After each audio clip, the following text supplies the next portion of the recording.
Merci beaucoup.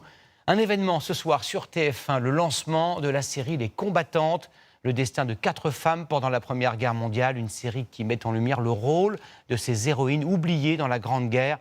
On se souvient que pendant que les hommes étaient au front, ce sont elles qui ont fait fonctionner le pays. Sophie de Vessières et Éric Bérin.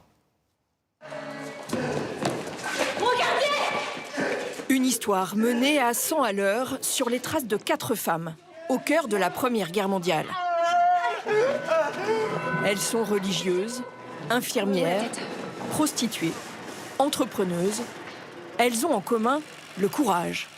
Si ces combattantes n'ont pas réellement existé, elles ont été inspirées par toutes ces femmes anonymes qui ont fait tourner les usines et les fermes entre 1914 et 1918.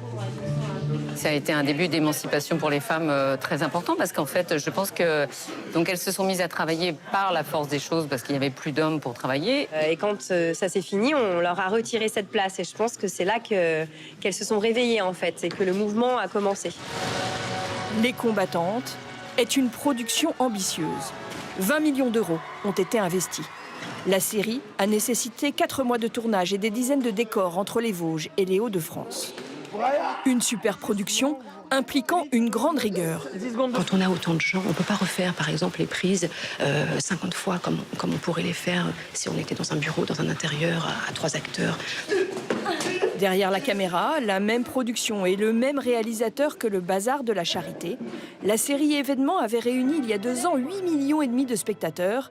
Les Combattantes espèrent le même succès. Tout de suite, la météo d'Evelyne Delia avant cette remarquable série Les Combattantes. Demain à 13h, Marie-Sophie.